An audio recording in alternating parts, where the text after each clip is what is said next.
So the government just announced another $450 billion to the PPP program for small businesses. My client got his money in the last wave in 8 days. I'm going to teach you how to get yours. So if you watched my last video, I talked about how my client got $46,000 from the SBA PPP program and the EIDL. I'm going to teach you specifically how he did it. If you like these videos, subscribe and like them, and I'll keep making them for you, and I'll keep teaching you how to do the things you need to do to keep your business going.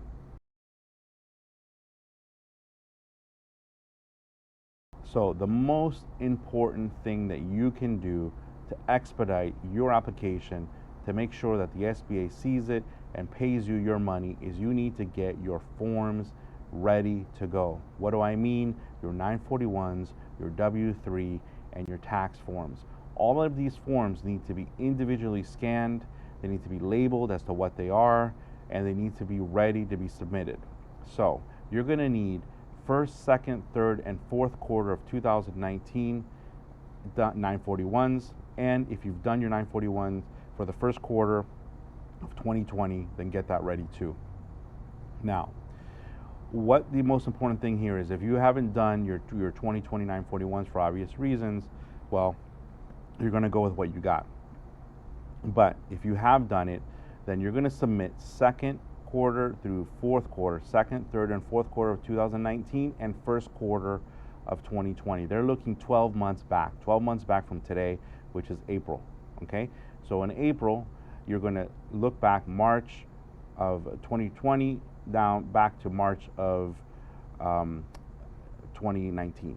So those, now if you haven't done it again, just get your 2019s ready, and that's what you're going to use. Now your W-3, you only have it for 2019 because you haven't done that yet. That doesn't happen until you actually do your taxes, so you're going to need to get that ready, and then your taxes for 2019, your actual tax returns. Now, if you haven't done your 2019 taxes yet, which a lot of people have not, you're going to have to go with your 2018. You have to, the same rule applies. Now, if you're able to get your 2019s done and all your tax forms filed and ready before you apply, do it.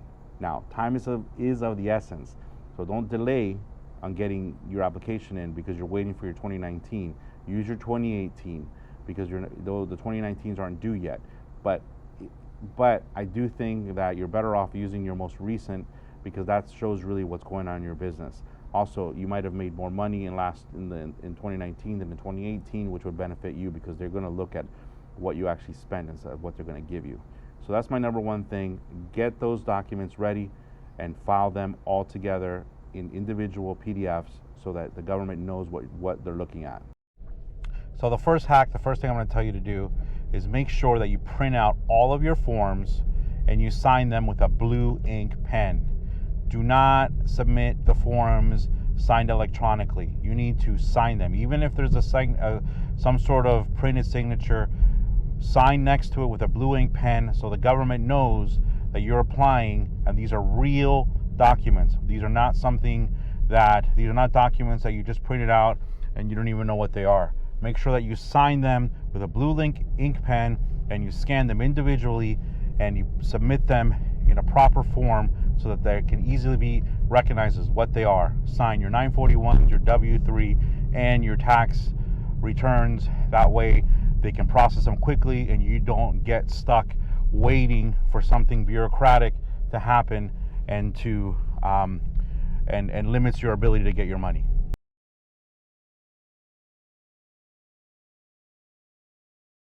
So the next most important thing that you need to be able to do is you need to determine how much to ask for when you apply for the PPP. Now this is a relatively easy process, but we're going to go over it so that you can understand.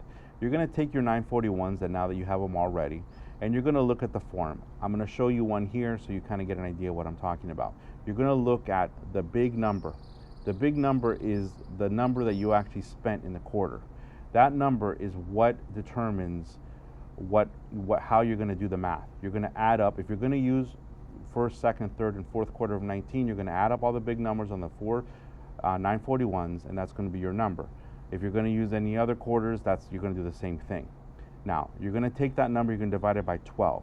In the case of my client, it was around $16,000, which is here in the magic box. That's what he used. Now, that basically is what he spent in 1 month of payroll to his employees. Now, that's obviously not exactly what is spent because the months aren't exact, but that's what it is. So that's the number you got to use. Don't fight the math. Use the math to your advantage. Now, once you determine what that number is, which is your monthly expenditure on payroll, then you go to the second box here, which is 2.5 that number.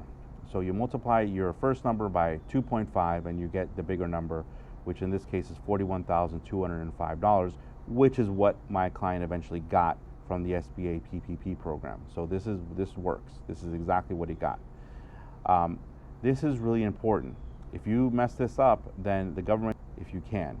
Now the form doesn't let you put in cents, so just round up or just leave the cents off, but be as close as possible to what you actually spent. That way the government knows what to give you, and they're not making guesstimates, which I don't think they're going to do for you. This is your responsibility, so you got to do it. The last thing here is the number of employees. That's really important. That actually is how I believe the government determines how much money to give you for the EIDL. They give you $1,000 per employee. So those are the things that you need to do. Now, I've talked about this a little bit, but I'm going to say it again. A lot of people have mixed 941s and disbursements because they're owners. So a lot of times they pay themselves as the owner a very small salary and then take larger disbursements is what they take.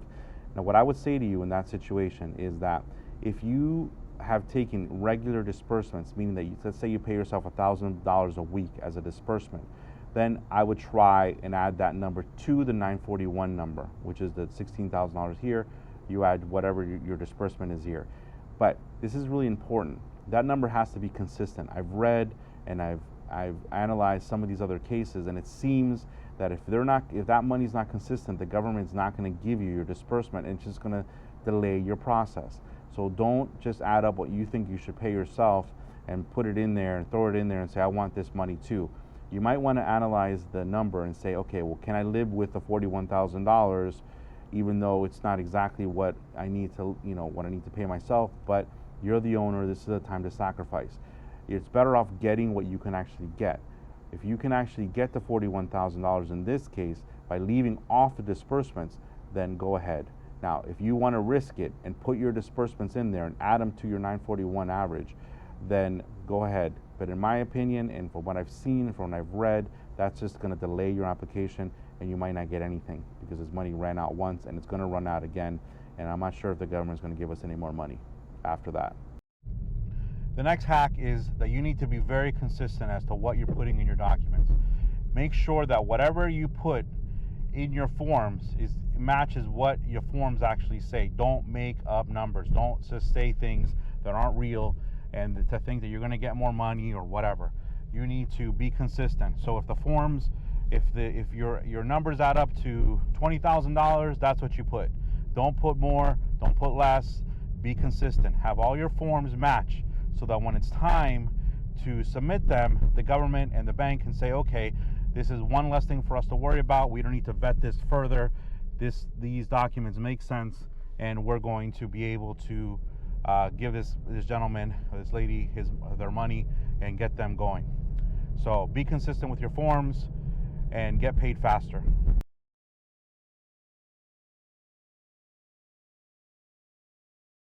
The third thing that I'm going to say, and this is something that I'm deducing and I'm assuming and I'm looking around at other cases and what I've been reading and analyzing from other cases, is that you should not apply for anything other than the PPP and the EIDL until you get the money from those two programs.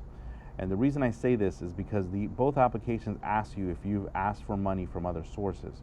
Now, if you've asked, there's other SBA programs that you can apply for. The problem is that then you have to answer yes to that question. And when you do that I believe might delay because there's other money in other pots that might pay you out, and then that PPP money could go to other people.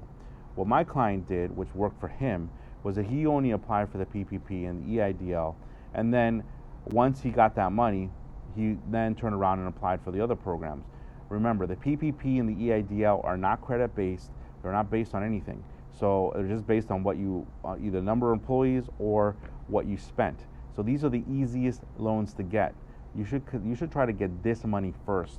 The other money, the other SBA programs, they talk about credit. I'm not sure how much credit plays into it, but there is a credit check.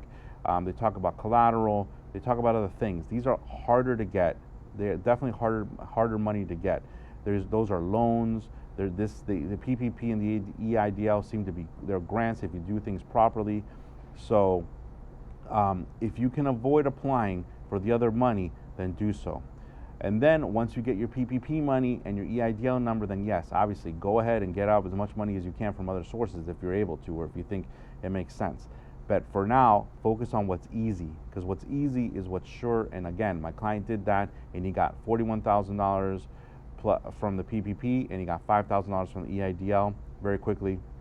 That's keeping his business going. The next hack is basically that you need to be on top of this. You cannot wait for a third party like an accountant or a partner or whoever to do what you got to do.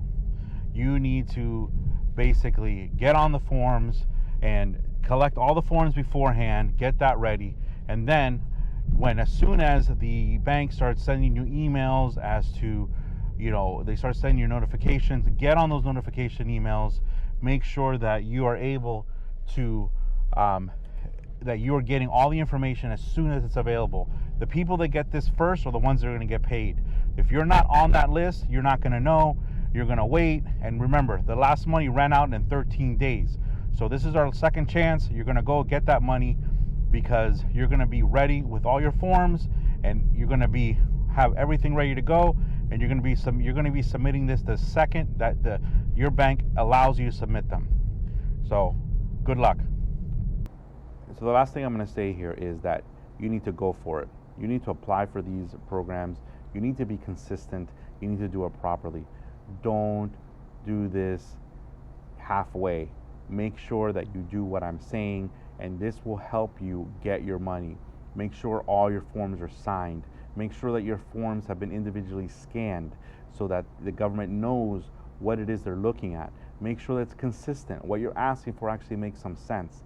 This is not a math test, so you can be off by a little bit, but don't just throw in a number there that doesn't add up to anything, because they might ask you to prove it, and that could take months. And we already saw the last money ran out in 13 days or something. So again, be consistent, be clear as to what you're asking for, and don't be greedy in terms of asking for more than you think you can prove. Ask for what you can prove. Your 941s are what you can prove. So if you can prove it off that, then why not go for what you can definitely get? But definitely apply for the PPP. This might be the last wave of money that we're going to get. So this might be this might be it. So this is what we need to do right now. As a small business owner, you need to focus on this and get it. So try your best. I wish you the very best. Please subscribe to our channel so that I can keep making videos. If you have any questions, please submit them in the bottom of the screen. I will do my very best to answer your questions if I can, and I will try to help you out. My name is Diego Mendez. I'm a bankruptcy and debt lawyer here in Miami, Florida. I've been doing this for a long time, and I'm here to help you out. So that's it for now. Have a great day, and good luck.